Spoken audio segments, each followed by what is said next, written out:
Selamat datang di channel Detektif Sanji, tempat berkumpulnya para pecinta One Piece yang haus akan teori, fakta tersembunyi, dan pembahasan mendalam seputar dunia ciptaan Eiichiro Oda.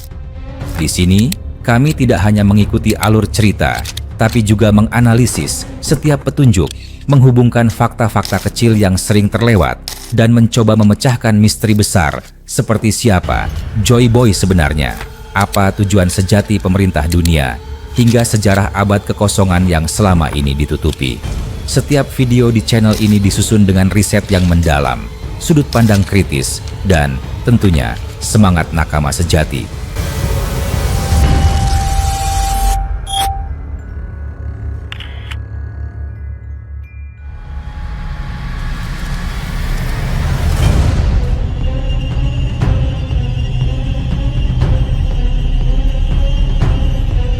Di dunia One Piece, banyak karakter lahir dari misteri, namun tidak ada yang terasa seaneh dan seberbahaya Vigarland Shamrock.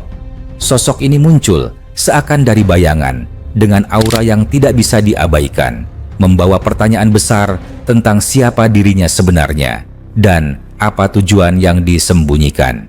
Dari detik kemunculannya, jelas bahwa Shamrock bukan sekadar tambahan cerita atau pelengkap semata, melainkan sebuah pion penting dalam permainan besar yang sedang digerakkan oleh Eiichiro Oda.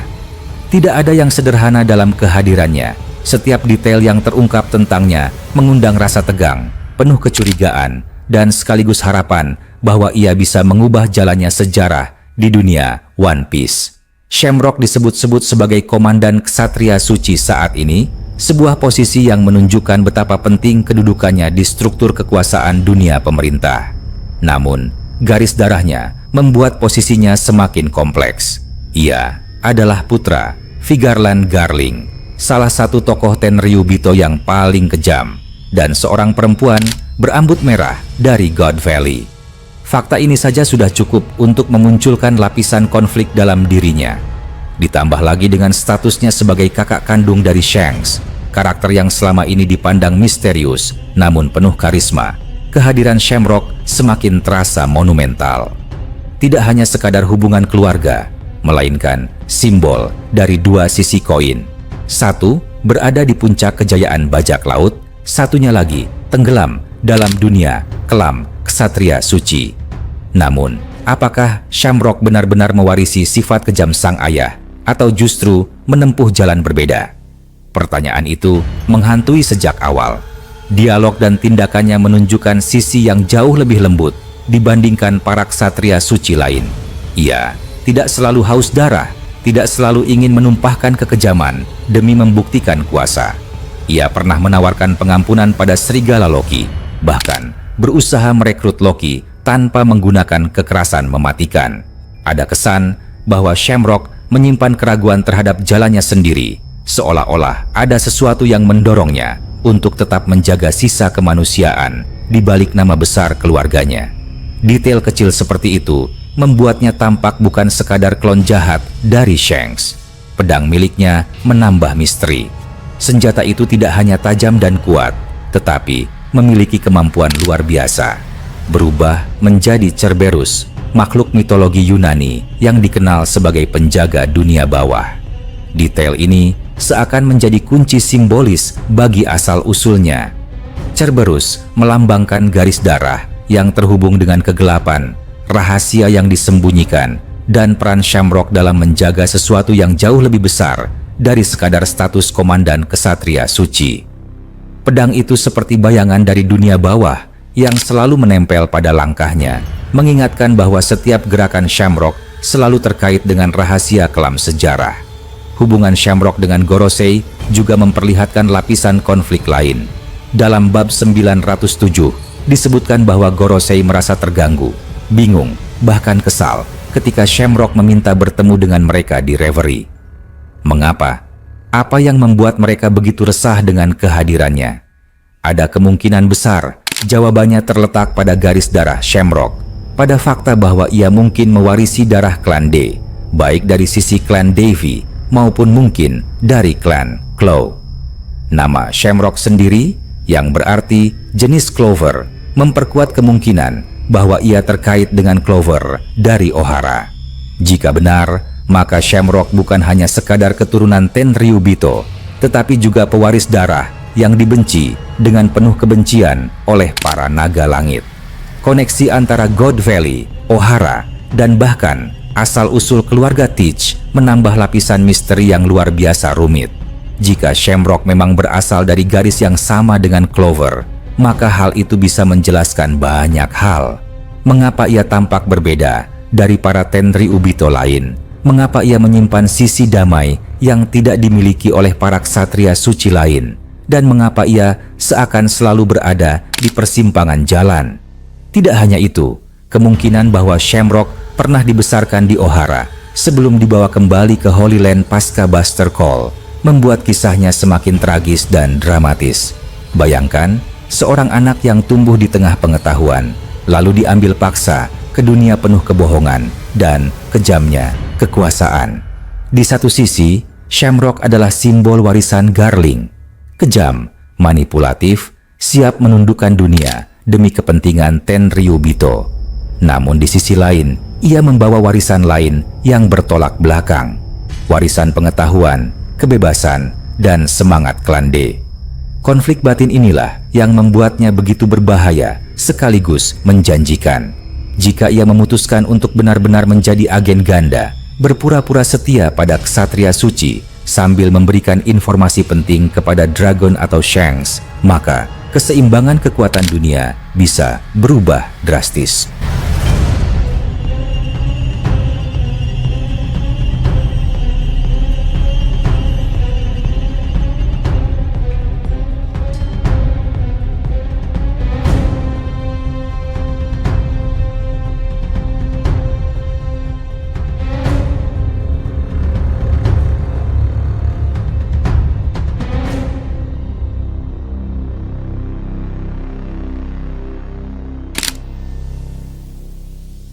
Pertempuran God Valley yang diperlihatkan dalam bab 1160 menambahkan dimensi lain pada teka-teki ini. Para monster, legenda seperti Sebek, Roger, dan Garp menjadi pusat perhatian. Tetapi, di balik semua itu, kehadiran Shamrock terasa jauh lebih penting untuk generasi berikutnya. Tidak ada yang bisa memastikan apa yang sebenarnya ia rencanakan. Namun, bayangan bahwa Shamrock bisa saja berpihak pada Dragon dalam melawan kesatria suci membuat ketegangan semakin tinggi. Jika benar, maka revolusioner akan memiliki senjata pamungkas yang selama ini tidak pernah diperkirakan. Masalah terbesar yang dihadapi siapapun yang ingin melawan dunia pemerintah adalah keabadian para prajurit Imu Sama. Mereka tidak bisa mati hanya dengan tebasan pedang atau ledakan. Mereka bisa pulih bahkan setelah kehilangan anggota tubuh.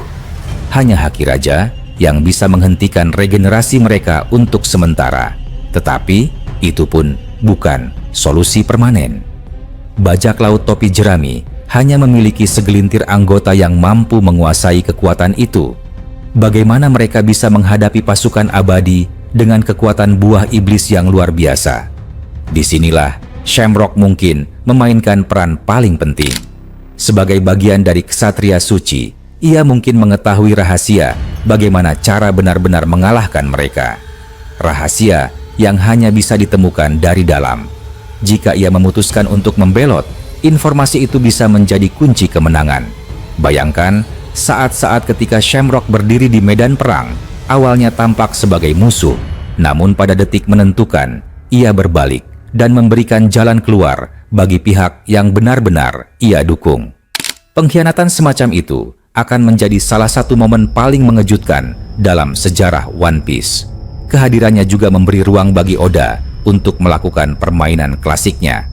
Di satu sisi, penonton dipancing untuk percaya bahwa Shamrock hanyalah versi jahat dari Shanks, sekadar cerminan gelap yang tidak memiliki kedalaman. Namun, perlahan-lahan, detail demi detail menunjukkan bahwa ia jauh lebih kompleks. Perannya bukan hanya untuk menjadi bayangan, melainkan untuk membawa cerita ke arah yang tak terduga. Di balik wajah tenang dan pedang Cerberus yang berbahaya, ada misteri yang lebih besar, loyalitas yang sebenarnya, warisan darah yang ia bawa, dan rahasia yang hanya bisa diungkap pada saat paling kritis. Dengan semua detail yang telah terungkap, jelas bahwa Shamrock tidak diciptakan sekadar untuk menambah jumlah karakter. Ia adalah titik penting yang mungkin menjadi penghubung antara generasi lama, Roger, Garp, Sebek, dengan generasi baru, Luffy, Shanks, Dragon. Sosok yang bisa menjadi jembatan atau malah jurang, tergantung pada pilihan yang akan diambilnya. Setiap langkahnya terasa penuh arti, setiap kalimat yang keluar dari mulutnya bisa menjadi petunjuk, dan setiap tindakan yang ia lakukan bisa memicu perubahan besar. Pada akhirnya, misteri terbesar bukanlah apakah Shamrock adalah saudara Shanks atau apakah ia benar-benar keturunan klan D. Misteri terbesar adalah di pihak mana ia akan berdiri. Apakah ia akan setia pada warisan ayahnya yang kejam? Apakah ia akan mengikuti jejak Shanks atau memilih jalan berbeda bersama Dragon? Ataukah ia akan menemukan jalannya sendiri, sebuah jalan yang sama sekali tidak terduga? Semua kemungkinan itu masih terbuka, dan justru disitulah letak kekuatan kisahnya. Vigarland Shamrock bukan hanya karakter baru, melainkan sebuah bom waktu yang menunggu saat yang tepat untuk meledak. Tidak ada yang bisa memastikan kapan kebenaran tentang Shamrock akan terungkap sepenuhnya. Namun, setiap bab baru yang memperlihatkan dirinya seolah memberi potongan puzzle yang semakin jelas, meski tetap membingungkan. Dengan garis darah yang penuh misteri, pedang yang menyimpan rahasia, hubungan dengan Gorosei yang rumit, serta sikap yang tidak sesuai dengan bayangan Tenryubito lain, Shamrock berdiri sebagai salah satu karakter paling misterius dan paling menjanjikan dalam sejarah One Piece. Dan saat waktunya tiba, perannya bisa saja menjadi penentu akhir dari pertempuran terbesar yang pernah terjadi di dunia ini. Di tengah hiruk-pikuk dunia yang penuh intrik, nama Ksatria Suci pertama kali menggema di telinga para pembaca ketika Sakazuki menyebut mereka di bab 1054. Saat itu, dunia sedang diguncang oleh berita kematian Raja Cobra yang diputarbalikkan menjadi seolah-olah hasil ulah kaum revolusioner. Sebuah narasi palsu yang dilontarkan untuk menutup kebenaran dan menodai reputasi mereka yang sebenarnya berjuang untuk kebebasan. Namun, penyebutan nama itu hanyalah awal. Bayangan gelap para ksatria suci baru benar-benar muncul sebagai ancaman nyata ketika Dragon dengan nada penuh kewaspadaan mengumumkan di bab 1083 bahwa pertempuran sesungguhnya baru dimulai jika ksatria suci turun tangan.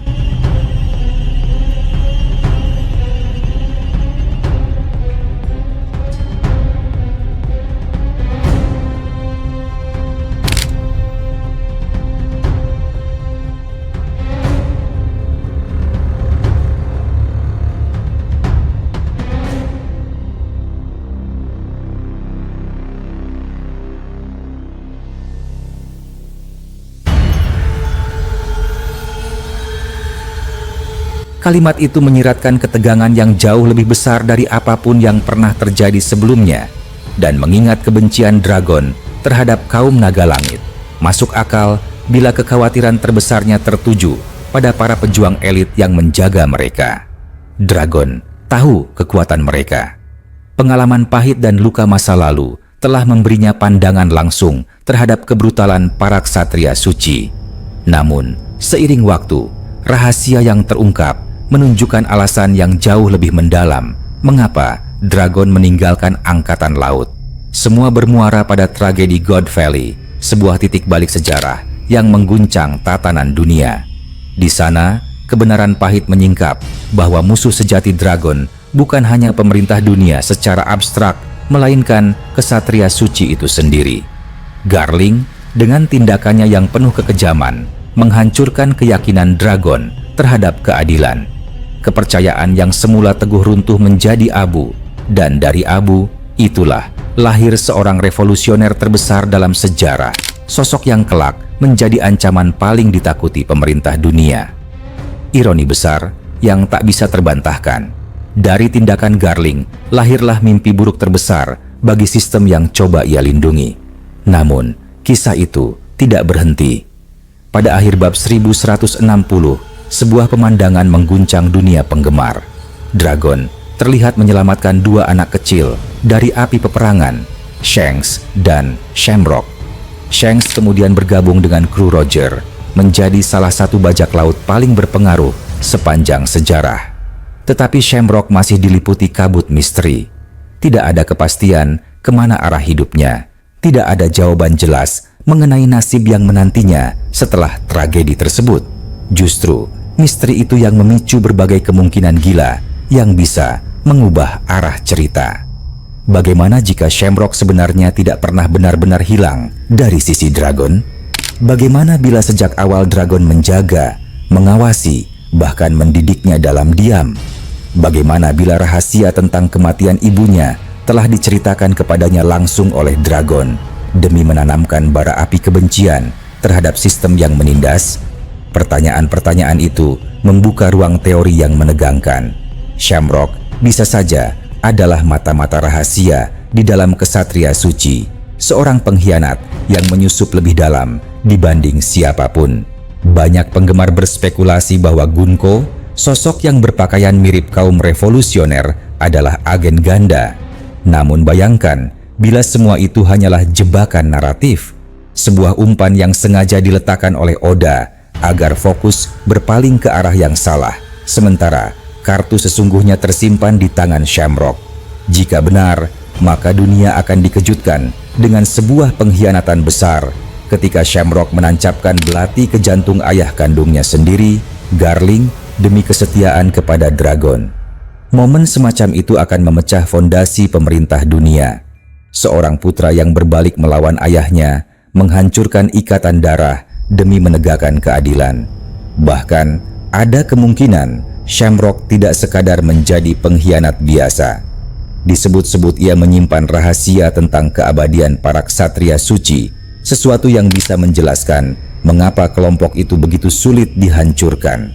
Bila rahasia itu berada di tangannya, maka ia bisa menjadi kunci yang membalikan arus peperangan, menghancurkan musuh yang selama ini tampak tak terkalahkan. Namun, jalan cerita lain juga terbuka. Mungkin Shamrock tidak pernah menjadi agen ganda. Mungkin sejak awal ia kembali ke tanah suci bersama ayahnya, tumbuh dalam doktrin kekuasaan dan kesombongan yang sama dengan kaum naga langit.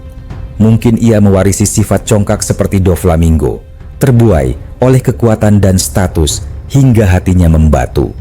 Jika itu yang terjadi, Dragon harus menghadapi tragedi baru. Janji yang pernah ia buat pada ibu Shanks dan Shamrock gagal ditepati. Janji untuk melindungi kedua anak itu, untuk menjauhkan mereka dari kegelapan, hancur, berantakan. Dan untuk menebus kegagalan itu, Dragon harus berhadapan langsung dengan Shamrock, bukan sebagai pelindung, melainkan sebagai lawan. Pertarungan itu bukan sekadar duel fisik, melainkan pertempuran batin. Dragon mungkin harus menghancurkan dinding kebencian yang ditanamkan Garling, entah dengan kekuatan dahsyat atau dengan kebenaran yang menusuk hati. Bisa saja pertemuan itu menjadi saat di mana Dragon membuka mata Shamrock terhadap makna sejati kekuatan, kebebasan, cinta, dan persahabatan. Sebuah pelajaran yang mungkin hanya bisa diberikan oleh orang yang telah mengorbankan segalanya untuk menentang tirani.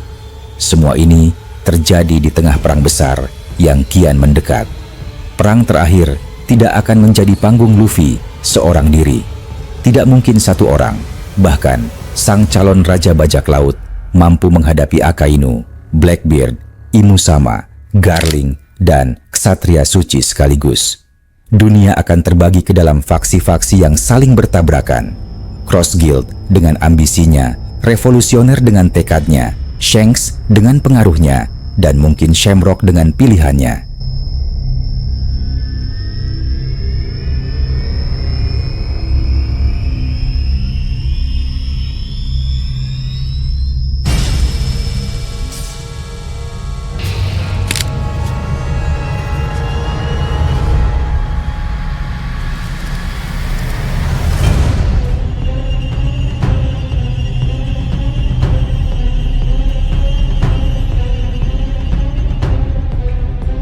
Jika benar Shamrock berpihak pada Dragon, maka kekuatan itu bisa menjadi katalis utama dalam membalikan keseimbangan dunia.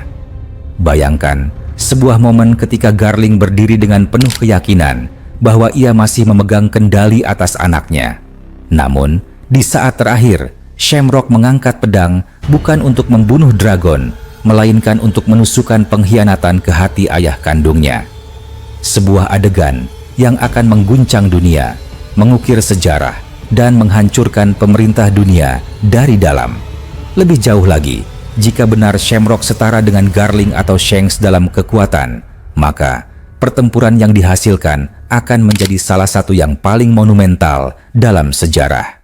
Pertarungan keluarga yang berubah menjadi tragedi ketika dua bersaudara, Shanks dan Shamrock, mungkin berdiri bersama untuk menumbangkan sang ayah, atau setidaknya untuk menuntaskan janji yang telah lama tertunda. Namun, jalan itu bukan satu-satunya kemungkinan. Ada pula kemungkinan Shamrock bukan agen ganda, bukan pula pengkhianat, melainkan sosok yang setia sepenuhnya pada kekuasaan. Jika demikian, Dragon harus berjuang bukan hanya melawan Garling, melainkan juga melawan beban masa lalu yang gagal ia selamatkan. Pertarungan melawan Shamrock bisa menjadi simbol penebusan, di mana Dragon mencoba memenuhi janji pada ibu mereka meski terlambat. Dengan kebenaran yang diungkapkan, mungkin Shamrock bisa goyah, atau mungkin sebaliknya, semakin membatu dan menolak semua kenyataan. Semua itu akan mencapai puncak ketika perang terakhir pecah. Dunia akan terbakar, faksi-faksi besar akan bertabrakan, dan pada saat itulah peran Shamrock benar-benar ditentukan. Jika ia berpihak pada Dragon, dunia bisa melihat runtuhnya pemerintah dunia. Jika ia berpihak pada Garling, maka tragedi yang lebih besar menanti. Dan jika ia berdiri di tengah, terombang-ambing antara dua dunia, maka konflik batin itu akan menjadi salah satu kunci terbesar menuju akhir cerita. Tidak ada yang bisa menyangkal bahwa titik awal dari semuanya adalah God Valley. Dari pulau itulah lahir trauma, pengkhianatan, dan janji. Dari pulau itulah lahir Shanks, Dragon, dan Shamrock sebagai simbol generasi baru. Dan dari sana pula, api revolusi menyala, menyebar, dan bersiap menghanguskan dunia lama untuk memberi jalan pada kebebasan yang baru. Semakin jauh cerita berjalan, semakin jelas bahwa tokoh-tokoh muda itulah yang akan membentuk jalan cerita. Shanks, Teach, dan Shamrock menjadi benang merah yang menghubungkan masa lalu dengan masa depan. Mereka bukan sekadar anak-anak yang diselamatkan, melainkan fondasi dunia yang akan datang. Dan di tengah mereka semua, Dragon berdiri sebagai sosok yang berusaha menepati janji, membangun dunia baru, sekaligus melawan bayang-bayang masa lalunya sendiri. Apapun pilihan Shamrock, satu hal pasti, ia bukan lagi sosok pinggiran. Ia adalah kunci, pion penting yang bisa menjatuhkan atau menyelamatkan dunia. Garling mungkin mengira tindakannya adalah kemenangan, tetapi justru dari tindakannya lahirlah kekuatan yang akan merobohkan pemerintah dunia. Dan ketika perang terakhir tiba, sejarah akan mencatat nama Shamrock bukan hanya sebagai putra Garling, melainkan sebagai sosok yang menentukan arah masa depan.